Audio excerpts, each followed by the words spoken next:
Hello again. It is Wing Nation presented by Hercules Tires, right on our strength. Talking sprint cars, our favorite time of the week. We're so glad that you have joined us. Erin, Evernham, and Steve Post in the Hercules Tires studios. How are you? I'm good. How are you? You make it back fantastic. From Talladega last night? Oh, yes. Made it back from the extended stay, the hostage crisis in Talladega, Alabama. I saw you in Victory Lane. Oh, running around there, yeah. Microphone, too. Yes, exactly. Oh, yes. We're with all the fun stuff and protocols. Fun stuff. It's neat. It's neat stuff. Bubba Wallace, I remember that little snot-nosed kids running Legends cars over on Tuesday night. So the Legends car racers for 24 years, I've been the announcer at the summer shootout over at Charlotte, Tuesday nights.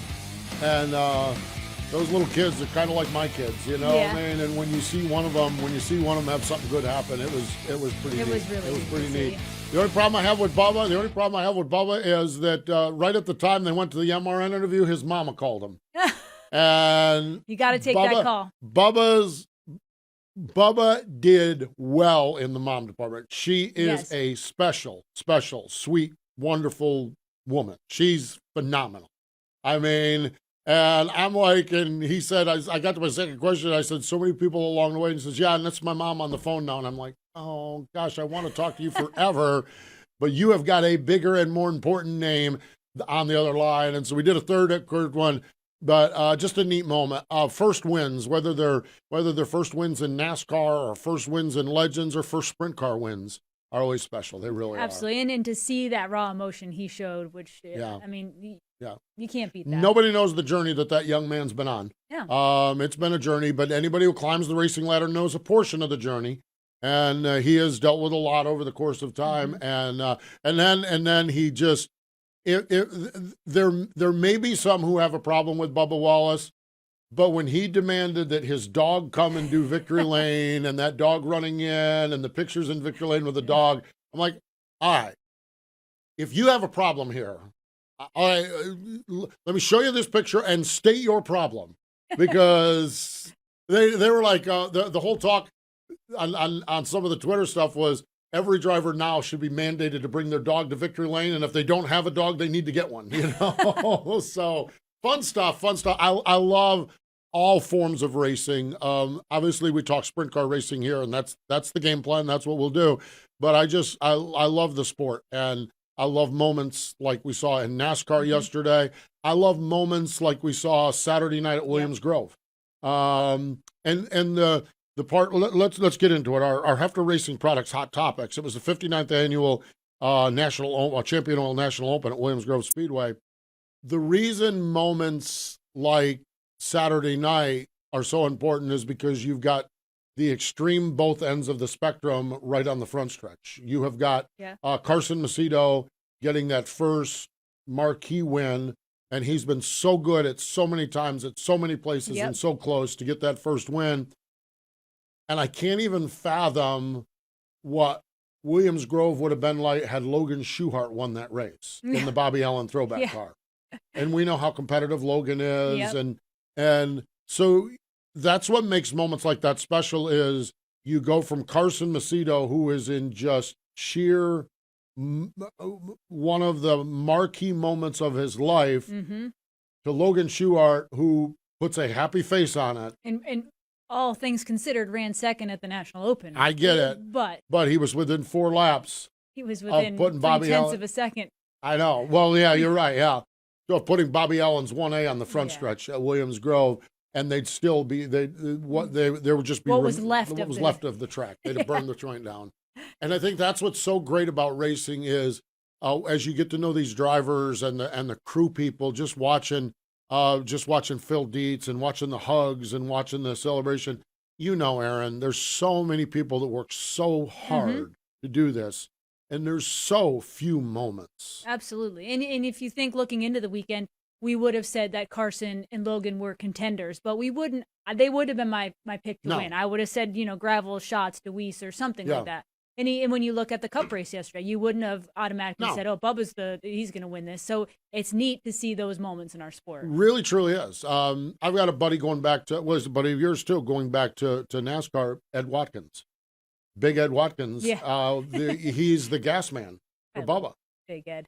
I mean, yeah, Ed is an EC. He's like 7'27" tall, big teddy bear of a guy. He's the gas man over there.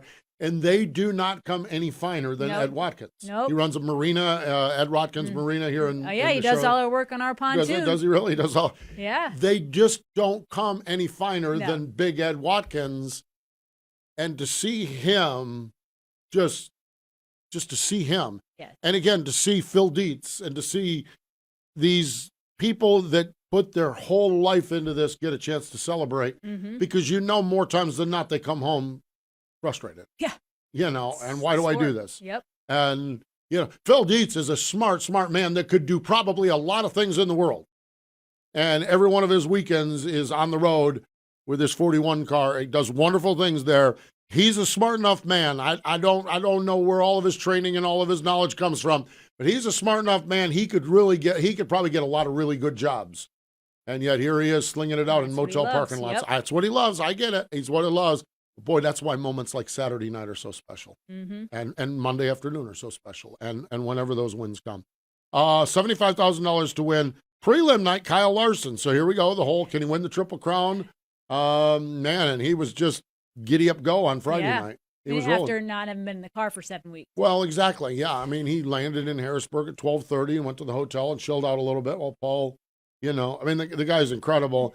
Carson Macedo. We're going to talk to Carson here on the program, and this is the thing. One of the things that he said is, and this is a theme we hear from everybody, left Williams Grove so frustrating so many times before. That place. I think it was a direct quote from someone last week. Yeah, it was a direct quote from someone we had on the show last week. Exactly. I left there so frustrated. I've left there so frustrated. That place. No frustration on Saturday night. They actually won in May there with that team too. They won at the Williams Grove at May. So Carson Macedo, Logan Short, Sheldon Hodenshield, and all World of Outlaw podium. Not from lack of trying from the posse. No. I'm telling you, man, Dietrich, had he not had that Friday night, had he not had that problem, he was a bad fast man. I mean, and then he was Brent on Saturday. Brent on Saturday night, yeah. I mean, but woulda, coulda, shoulda. It's just racing. Fast Series was at Atomic Speedway in Chillicothe, Ohio.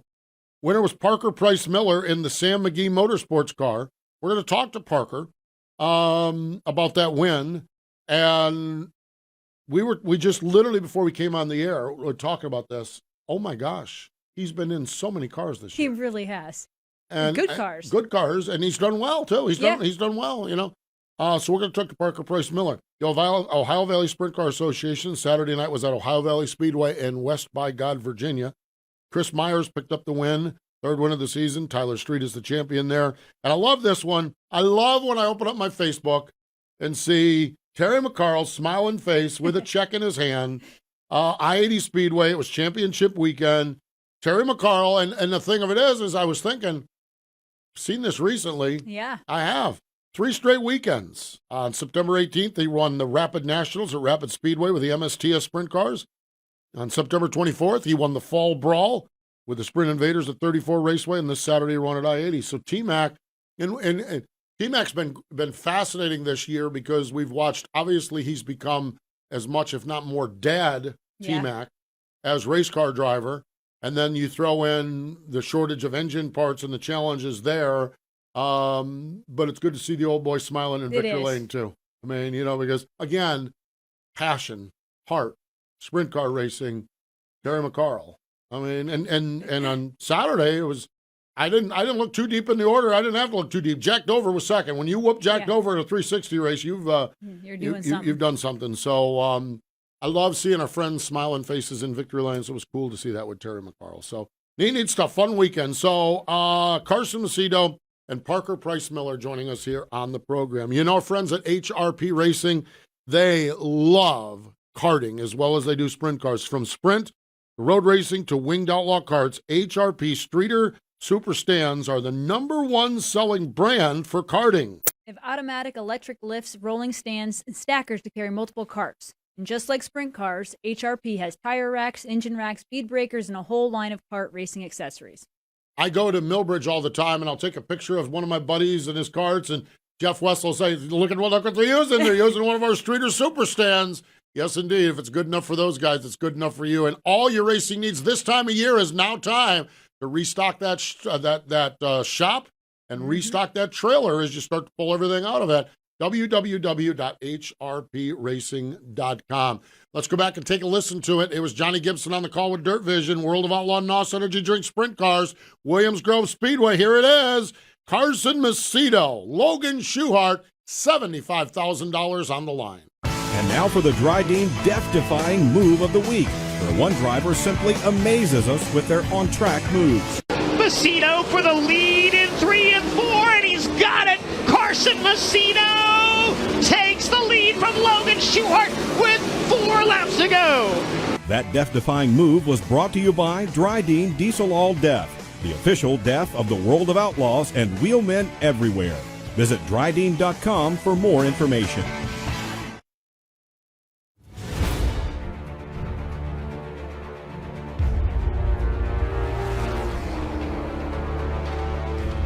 Pride.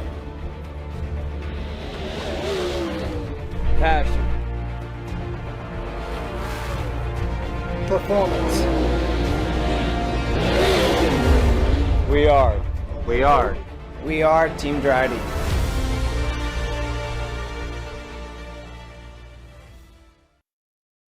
Hey Ashley, what are you up to? Oh, I just stopped by to grab some sage fruit apples. Now I just have to decide which ones. You can never go wrong with a Honey Crisp. They're light, crisp, and full of perfectly balanced flavor. Oh, hey. You could always go with one of their classics, the Gala or Fuji. They're both sweet and juicy. Grown in the heart of Eastern Washington, Sage Fruit Company works hard on the farm and with their retail partners to provide high-quality apples and pears to consumers all year long. Well, I couldn't decide which ones. Thanks for the help, guys. I'll race you to checkout. Wing Nation presented by Hercules Tires. Let's get right to it. The Dryden Hotline is where we're headed. The winner of the National Open, $75,000. Carson Macedo's on the line. Hello, Carson. Welcome back to Wing Nation. Hey, guys. Thanks for having me again. It's always a pleasure. What's it like to win one of the big marquee gold standard races in sprint car racing? Man, I got to say, it's still, I don't know if it's set in. It's been really, really a cool deal. You know, I always, of course, you always dream of winning crown jewel events and big marquee races on the World of Outlaw schedule. But, you know, if you'd have told me that the one I would have won would have been at Williams Grove prior to, you know, the other two, I would have thought that was never going to happen. I feel like it's a place where I've struggled so much in the past. So to win a crown jewel event there and the National Open, which is such a historic event, 75,000, just really, really cool. Carson, you gave a lot of credit to Philip Dietz in Victory Lane. You said you've left there so many times frustrated, and the car he gave you this weekend was just spot on. What is that like when you're going to a race thinking that this isn't one of your best tracks, and you get in there and the car feels right? What is that like, and what makes a car feel good to you like that? You know, I did give a lot of credit to Philip. I just think that he's amazing at what he does. I think he's, you know, the best mechanic out there. So my confidence in him really helps me at places like that, just to be able to go in and kind of lean on him. And a lot of the times I don't know, you know, we did win there earlier this year. And I tell him a lot of the times that we go to racetracks that I'm maybe not very comfortable at. You know, Lernerville's one, too, that I just struggled at a little bit in the past. And, you know, although I do really work hard and try to be better there, it seems like I never really have felt amazing there. So a lot of the times I'll tell him, you know, I don't really know what to tell you because I don't know how it feels to feel good here. So Williams Grove, luckily for us, we won there earlier this year at the Morgan Cup, the first night of the Morgan Cup. And so that night I did feel really good. I felt like we hot lapped well. We didn't qualify amazing, but I knew what it felt like to be really good there. So, you know, we talked after the first night, and I didn't really feel super comfortable early in the night. And, you know, Philip just does what he does best. He just makes great decisions, and he knows what the car needs to be better. And so I explained to him, this is what I'm feeling. This is how I need to be better. And, you know, he right away, you know, through the middle part of the night there, got it better. And then we were able to start way in the back and come forward in the feature and end up running in the top 10. So, after that first night, I knew that we had some momentum leading into the second night, and that gave me quite a bit more confidence. And once we were able to qualify good on the final night there, I knew we were going to be in a pretty good spot. Phil's just amazing at what he does, and he's definitely not only the owner of JJR, but a very, very good mechanic and a good leader for our team. I'm watching Williams Grove. We're actually, for those watching on video, seeing in the highlights. Turns 3 and 4, Carson, to me is like you are either going to be on the delivering end of a slider that may or may not work, or the receiving end of a slider that may or may not work. What is that like going in, whether you're chasing or being chased? What is, I can't imagine what a wild card that is, because every lap it's something different. Well, it's really, really tough when you got Sheldon Hodenshield behind you. So that was the tough part about the race for me was, I felt like my car was as good, if not better than Logan's car. And when we were pacing out an open racetrack, I thought, Logan's obviously a very good race car driver, and he wasn't going to make many mistakes, especially out in open air like that. But I thought, man, once we get to traffic, I think I'll have a shot if I can make the right moves. Well, then I had Sheldon behind me. So Sheldon just, he's obviously very good too, and he's not afraid to pull the trigger. So I had to be really careful. A couple of times I would slide lap cars and lose runs, and you just know he's got a run on you. And if he's anywhere in the vicinity of throwing a slide job, he's going to pull the trigger. So that was tough to navigate. But, luckily for me too, I got to see him pull the trigger so much throughout that course of that race, and kind of knew that a lot of the ones he was throwing were from a long ways back. So, one of the times, if you notice in the video, I actually follow Justin Henderson into the turn one. I think it's Justin Henderson, one of the lap cars there. And Sheldon throws a slider from so far away that it actually clears, and I end up crossing him over. But the reason he could throw it from that far is because I enter behind somebody's wing, get tight, spin, and then just don't get through the corner very good. So I knew when Logan entered behind Gio's wing into turn 3 on the top that I could pull a slide job from a pretty long ways back, and luckily I was able to clear it and get by him. And then from that point there, I just knew that I didn't want to make the same mistake. So I just tried to make consistent laps, and I almost gave it away there on the white flag lap, but luckily was able to stay in front of him. Carson, speaking of racing with Sheldon and almost being on the defense, how is that? How do you balance that? You're trying to obviously gain on the leader, but you're also worried about Sheldon behind you. And I wanted to ask you about the final lap. I mean, you even drove a little bit defensively to make sure Logan couldn't get that slider on you, correct? Yeah. So with Sheldon, to your first question, I think navigating that a lot of the times is just, I try to pick my battles maybe. A lot of the time, I feel like we race hard all the time with the World of Outlaws throughout the field, no matter what position you're in. But when you're on the tail end of a 40-lap race, the National Open that pays $75,000, you expect that. I mean, he's going to race hard. I feel like Sheldon always races hard, but he's going to give you everything he can to try and win the race. So I just kind of had to tell myself that I needed to do the same. I just thought, well, I got to stand up in the seat.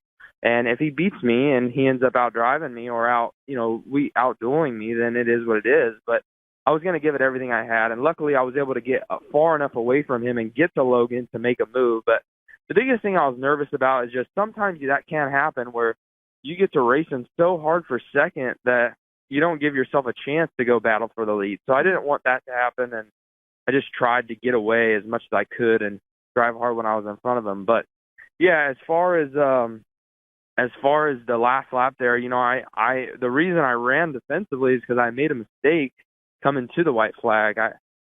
Brock Zierfoss was going down the backstretch in front of me, and I thought, man, if I could slide him and clear him, I'll get enough open racetrack to where nobody will be able to contest me on the white flag lap. And so I tried to throw a slider that was probably, I know was too far back and didn't clear. And then I knew I was in big trouble because, I got over the cushion with my right rear. I was, a little bit discombobulated coming off of turn 4 and thought, I got to swerve down the front stretch to try and, dirty up air and block all I can. And then, luckily I was able to get to the cushion into turn 1 and get through 1 and 2 really good. And I looked left and could see Logan's nose wing. So I knew getting into 3 and 4, I was going to try and slide across and block. You know, and I ended up winning me the race. I think, you know, when I watched back the video, I think had I not slid myself in 3 and 4, I probably would have got beat. So, yeah, just, you know, I knew I just needed to get to the checkered flag first. And, you know, luckily I was able to do that. Amazing stuff. It really is amazing to hear you break this down as well. It's fascinating to listen to you lap by lap and turn by turn and challenge by challenge, if you will.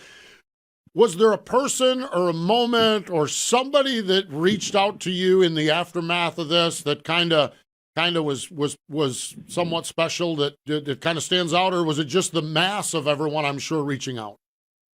Yeah, I just had a lot of people reach out and just say that it was a really good job, and they were really happy for me and JJR and our team. And, you know, Jason Myers reached out. He's won the National Open before, so that was kind of special to put my name next to somebody like his, who's been a big part of my career and is a sponsor on the 41 car, and, you know, has tried to help me. Obviously, all our sponsors and my close friends, Sean Dyson, Tommy Tarleton, Royal, Sage family, a lot of our sponsors are from PA, so a lot of the, you know, people that we're close to were there, and got to enjoy the win with us. But yeah, I mean, you know, all in all, I'm just really happy for Phillip. You know, at the beginning of the year, Phil, you know, told me, hey, you know, I have one race that I'd really love to win is the National Open. So to be able to cross that box off the list for him is really special. And, you know, him and Brooke put a lot of effort, him and his wife Brooke put a lot of effort into this team, and just happy to see them,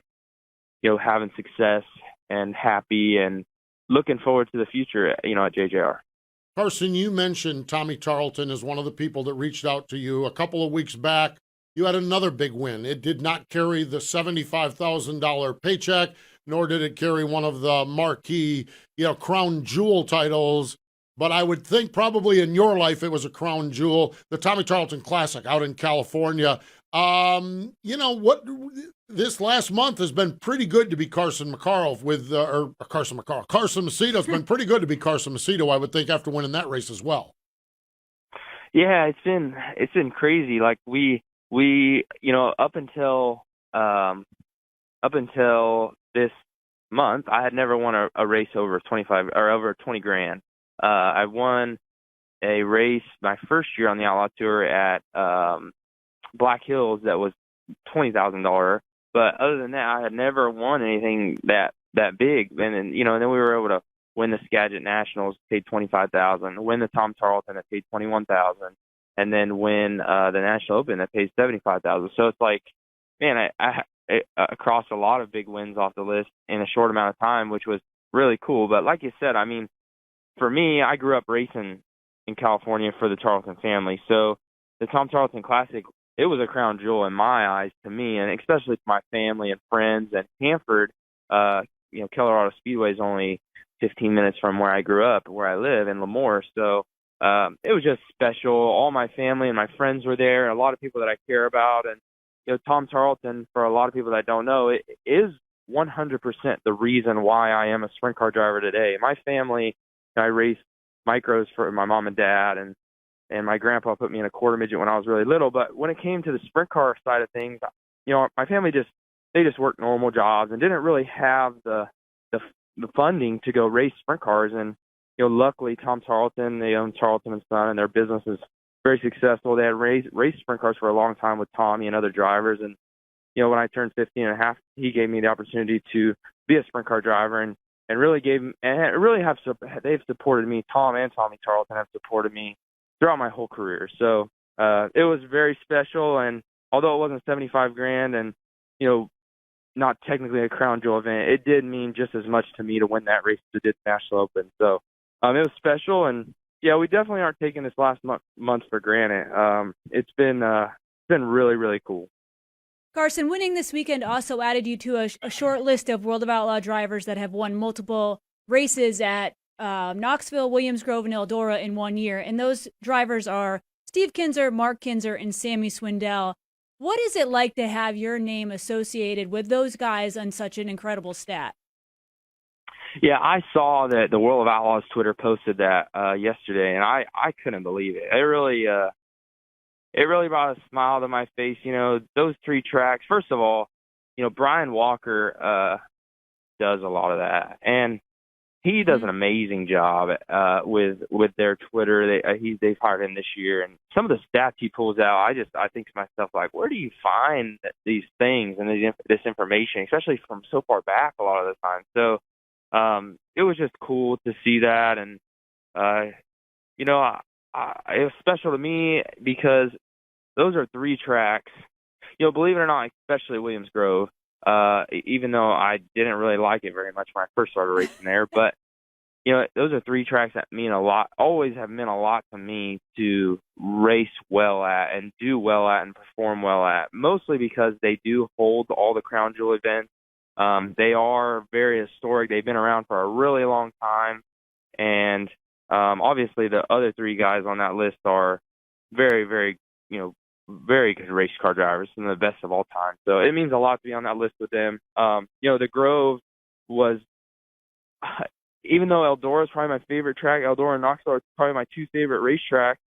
You know, the Grove meant a lot because it's somewhere that I just thought I didn't know if I would ever win a race there. So to win 2 World of Outlaw races in the same year in the National Open as one of those 2 is pretty special. And you know, I give a lot of credit to JJR and Phillip. You know, I think Philip's been able to do a really good job on those racetracks with multiple drivers. So it just goes to show you that his package and his race car and his hard work and determination goes a long way. And it's definitely elevated me, I feel like, as a driver as well. Swept the World of Outlaw weekend at Knoxville, won both prelim nights for the Kings Royal, won in May at Williams Grove, and won the National Open. I would say those 3 tracks, pretty good season, and join some great company. Carson, congratulations again on the win, and thanks for joining us, as always, here on Wing Nation. Yeah, of course. Thanks for having me, guys. It's always a pleasure to talk to both of you. There we go. Carson Macedo. Wow. Man, I'll tell you what, that's pretty stout. I had not seen that, the stat. I had in my notes that Knoxville, he won both the World of Outlaw races, but wasn't able to win the Nationals. And I'm like, he won both of the prelims for the Kings Royal, but wasn't. It's like, what's it like to kind of flip the script, if you will, and win the big one, win the big one instead of the prelims. Yeah. But man, and he's right. Walkopedia, Brian Walker. Oh yeah, the stats that he puts out, unreal. Absolutely, what a neat deal. That's for sure. Carson Macedo joining us here. Stay with us. Another young talent, Parker Price Miller, is up next. Citywide to countryside, whatever you drive, wherever you go, Hercules has the value, selection, and industry-leading warranty to get you there no matter where the road takes you. Go to HerculesTires.com. There you can find the nearest authorized Hercules retail location to you. Plus, you can use the tire tracker to find out which Hercules tire fits your vehicle the best. That's HerculesTires.com. Hercules Tires, ride on our strength. Over 200 events from coast to coast, and they're celebrating 30 years of Scattering Soil, the American Sprint Car Series, the world's largest sprint car sanctioning body, is bringing more thrills with wing and even more non-wing action in 2021. 11 regional tours, the national tour. No matter where you are, we're coming to a track near you. Can't be there? Get double the streaming fun with Racing Boys and FlowRacing.com, bringing all the adrenaline to your favorite streaming device. See the full lineup of this now at ASCSRacing.com. Flow Racing is the home of grassroots racing, with over 1,300 races streaming live in 2021. Watch the Lucas Oil Chili Bowl, World 100, Dirt Late Model Dreams, Sweet 16, and much, much more. Subscribe today by going to flowracing.com/MRN. From sprint cars on dirt to SK Modifieds on pavement, arena cross, drag racing, and everything in between, it's here live and on demand. Subscribe today by going to flowracing.com/MRN. That's FLOracing.com/MRN. We love Chillicothe, Ohio, Atomic Speedway. Don't you love that place? I do. I love that place too. I really do. I went up there last year or 2 years ago, and I love going to the racetrack, the campgrounds there, the backstretch camp or the campground there off from they're wonderful people over there. I went over there, man. I had a perch fry over there. I knew we were going to get some food. Oh, man. And I ran into those people somewhere this year, and they're like, hey, we're cooking over here. And it was already race time. But Atomic is a great, great spot. And it was a great spot this Saturday night. If your name is Parker Price Miller, driving that number 11 Sam McGee Motorsports, it was the Atomic Blast, and parked it on the front stretch and joins us on the Dryden Hotline. Hello, Parker. Welcome back to Wing Nation. Thanks, guys. Thanks for having me. Well, congratulations. Has to be nice to score a win, particularly at a racetrack like Atomic that's got a lot of really good local competitors as well. Yeah, I mean, obviously everyone pretty much knows that Cole Duncan is the guy to beat there, and he's always tough. So going there, I knew that he was probably the guy to beat, and I figured we'd be good ourselves too. So I wasn't worried about that. It was just I haven't been there yet with the McGee team, and I actually haven't been feeling the best, so I was still trying to get myself to feel 100%. And luckily, I wouldn't say we were the best car on Saturday, but things played out in our favor. Sometimes it's better to be lucky than good, but we were good enough to get the job done. And I think that if we make some minor adjustments for next time we go there, I think we'll be even tougher. So it's just about getting laps and building that notebook. Parker Price Miller, you've driven a number of different great cars this season. How has that helped you when you hop in a car like Sam McGee's and go out there and adapt quickly? I mean, it has to help driving different equipment and for different owners and crew chiefs. Yeah, I mean, I've always driven for my dad, and whenever I drive for him, I'm my own crew chief, so it's kind of hard to be that crew chief and driver combination and, trust the changes you're making and, drive it as hard as you would if, you have a crew chief telling you, oh, yeah, it's going to stick, or, you're going to be able to, run the bottom as hard as you can, or, it's going to be able to stick the top. So racing with other crew chiefs like, Forbrook, I learned a lot from Guy Forbrook and enjoyed racing with him. And then got to run, I got to run the Ross car with Paul Baines, the Tarleton car, and now the 11 with Kevin and Sam McGee. So it's definitely opened my eyes on how much different things you can do to a race car and it still work. And it's also helped me, just not get comfortable with a certain thing. So I kind of have been able to adapt well and not get, too set in something how I like it. Parker, you just went through a long list of team owners. And this is not what sprint car drivers want to do, but sometimes what you have to do to keep driving, to keep racing, to keep things going. How would you kind of describe the way your season has been? And the good news is you keep getting these rides.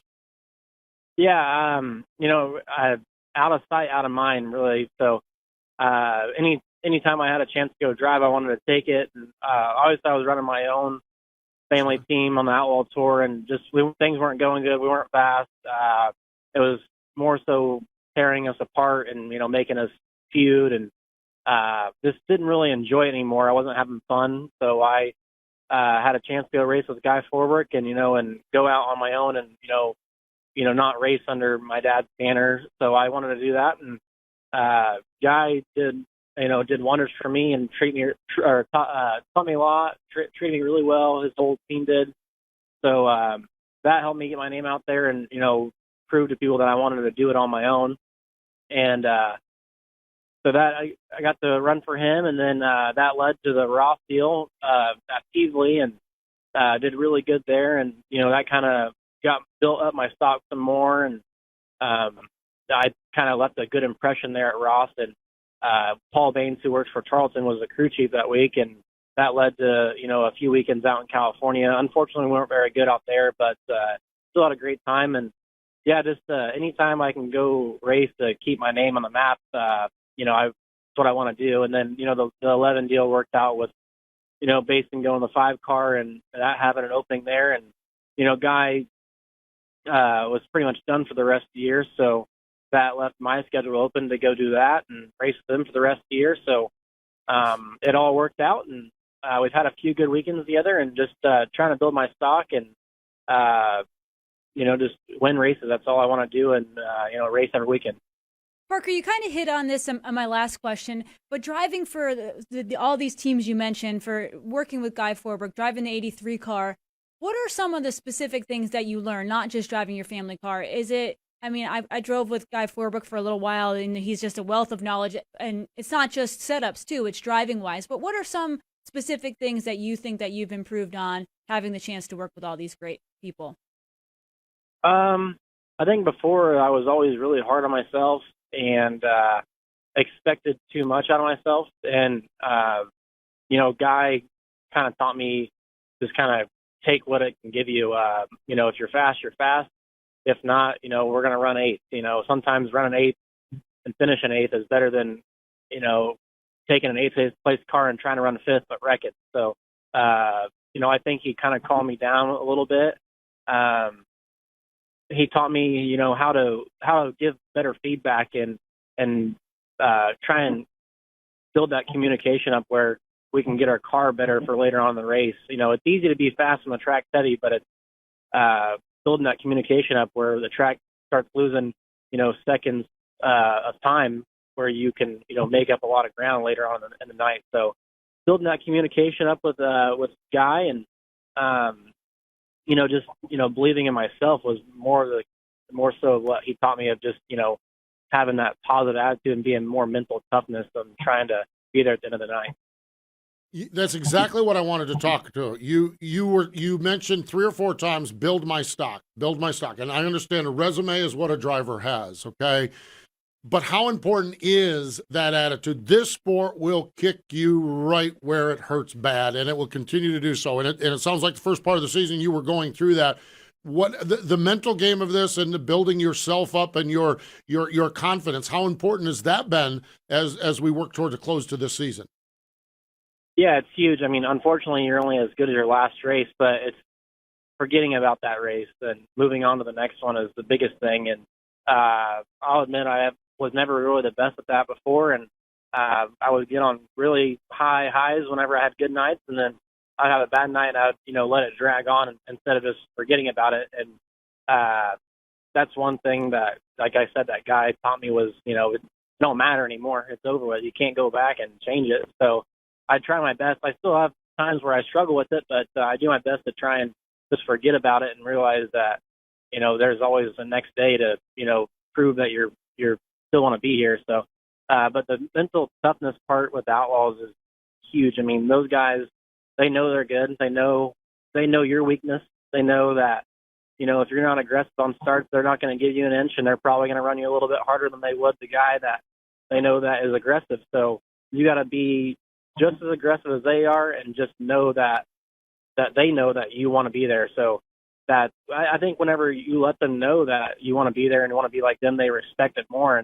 And obviously you want to race them with respect and give them room and race them like the champions they are. But, the minute you give them an inch, they're going to take it up and they're going to eat it. So you gotta hold your own ground, and then also let them know that, you want to be there, and that you're the toughness you have is there, and that you want to be one of those guys. I can imagine when you think about the cast of characters over there. That is just brutal. That's for sure. I think you answered this. I think you said at the end of one of your answers. So you're good in the McGee car through the rest of the year. Is that the game plan? And what is the rest of the year for you guys? Yeah. So we got they run the All Stars. Sure. So we got Fremont Friday. I think it's Friday and Saturday. Yep. It could be Saturday, Sunday. I don't even know. But got that this weekend, and then. I think we're going to try and run maybe the rest of the Outlaw races, and then I know we were looking at maybe some 360 shows, but pretty much try and race every weekend until World Finals, and then we'll run World Finals, and then trying to decide what we're going to do next year. Obviously they don't have anyone for next year, and we've talked about it, so we'll see how we do the rest of the year, and hopefully we're both still happy, and maybe that will lead into something for next year. But so yeah, we'll just try and race as much as we can, and try and win races and good runs and build a notebook. Be nice to see you get settled in with somebody, at least for the balance of this year and hopefully on into the future. Parker, we appreciate the time. Congratulations on that win, and we'll be following along the balance of the season and see how you and the McGee team fare. Thanks again for joining us. Yeah, thank you guys. Appreciate it. There we go. That is Parker Price Miller. I cannot imagine what it's like to be a young race car driver climbing the ladder these days. You know. You think about how tough this is and how many variables are in play. Yeah. And you're just out there slugging it out. Well, and I'm thinking he's got all these great opportunities and these awesome cars this year, but that's a lot of pressure. That's a lot of pressure. It's not a guaranteed. It's a one here, one there. And these are all part-time cars. Yeah. You're not, I mean, the Roth thing we know, obviously that got twisted up when Erin had his problem there. But in a West Coast thing with Tommy Tarleton may or may not work. But Jordan and Kevin are going to run a limited schedule. Yep. Guy Forberg is going to run a limited schedule. So, yeah, I'm going to take your limited schedule, but and really good equipment. Really a limited schedule, really good equipment, but this doesn't help me in October. Yeah. You know, when you're not running and they're not running. And Kevin and Jordan have relationships with other people like Darren and other drivers too. I just can't imagine that, and that perseverance that Parker Price Miller has shown, and it was good to see his smiling face in Victory Lane. Sure was. Boy, I'll tell you what, they had those wings in the trunk up at Atomic, didn't they? They did. Man, oh man, I don't think watching Cole Duncan, you could ever see the car without the wing in the trunk. But Parker had that thing jacked to the back of the car as well. Hey, stay with us. More Wing Nation in just a moment. Sunoco is a proud partner of Wing Nation. Not all fuels are created equal, so fill up with Sunoco Ultratech. Sunoco Ultratech is a top-tier detergent gasoline that is proven to make your engine run cleaner, longer, and more efficiently. Using the same detergent package as what is blended into some of Sunoco's high-performance race fuels, you can trust Ultratech for your everyday race. Whether you're headed to the track or just hitting the road, fill up with Sunoco Ultratech and fuel your best. Circle B Diecast is the new diecast outlet from Plan B Sales. What started as a Lionel and Chase Authentics apparel distributor has grown into the largest distributor of diecast and now includes Auto World, Greenlight Collectibles, Brand Art, Sam Bass Artwork, and University of Racing lines. They have a huge inventory. The folks at Circle B Diecast love racing, and they support drivers like Kyle Larson, Ricky Stenhouse Jr., Christopher Bell, and many others with sponsorships and partnerships. On orders of $20 or more, use promo code MRN for free shipping. You can check them out at www.circlebdiecast.com. Just like racing components, Aggressive Hydraulics purpose-builds hydraulic cylinders to perform for customer-specific applications. They design and manufacture mobile-style, single-stage cylinders as well as multi-stage telescopic cylinders. It's a no one-size-fits-all approach with Aggressive Hydraulics. Hydraulic solutions for virtually every industry that uses hydraulic cylinders. They proudly design and manufacture all cylinders in the United States. Check out the video of their story at aggressivehydraulics.com. One Sprint Car Place in Knoxville, Iowa. That is one of our favorite destinations. It is the National Sprint Car Hall of Fame and Museum, and it is where they house all of the greats, that's for sure. We do a birthday calendar here on Wing Nation. Earlier this week, John Singer, Ed Winfield. We have got a ton of birthdays. Tomorrow, Lance DeWeese. How about that? Okay. Thursday, Ken Cole, Emmett Buzz Barton. Friday, Eddie Rickenbacker, Everett Saylor, Gary Stanton. We've got Bruce Brommer, Pat O'Connor, R. Keith Hall, Don Kreitz Jr. has a birthday coming up. Spiderweb, Sunday, Emmett Hahn's birthday. And we do want to send our condolences to the whole Hahn family. Yes. In fact, we'll talk a little bit more about that in just a little bit because we tie that into something else here. But today would have been the birthday of John Vance. John is a 1992 inductee into the Sprint Car Hall of Fame. He was born in 1986. I think it was Dayton, Ohio he moved to. And he founded a vertical blind company. But he was a very innovative guy and started building sprint car. He built the Vance Special 4-cylinder overhead cam racing engine in the 30s. And everyone had success with it, including Wilbur Shaw, Maury Rose, Bob Clark, Spiderweb, Duke Dinsmore, and more. That company stayed involved with USAC. He stayed involved with USAC. And through all of his involvement in USAC, was inducted into the National Sprint Car Hall of Fame. He passed away in 1963, but he was inducted in 1992. So I love these stories. When I look at our calendar and I see a name that has no meaning to me, it's like, that's the guy I'm picking. Yeah. And that's John Vance. And it's just an amazing story. It really is. The Sprint Car Hall of Fame, they have their raffle coming up, a Triple X chassis Moyle Racing Engine 410, Erin. Man, I'll tell you what, doesn't seem possible. This is their 14th raffle car. I was just reading that. Oh, my goodness. 14th raffle car. And all the proceeds go to the Sprint Car Hall of Fame. $20 a ticket, or you can get 6 for $100. And the drawing will actually be December of 2022. Yes, it's a biannual thing, so 2022. Mentioned this, Fuzzy Hahn, Emmett Hahn's wife for so many years, and the mama of the Chili Bowl, who lost her last week. So our condolences, really, when we talk about the Hahn family, you're talking about the Hahn family, those who have the last name or the lineage, but you're talking the Chili Bowl family, the ASCS family, because Fuzzy touched everybody's life. And so our condolences there. And speaking of touching everyone's life, Captain Jack Nolan, sprint car owner for many years, he owned a piece of property not that far, owned a piece of property not that far from East Bay. Yep. And how many interviews have we done with guys Greg like Danny Smith and Greg Wilson and people? I didn't even realize they had a name until I saw Craig Kinzer. Blissful Acres is what they called it in Florida.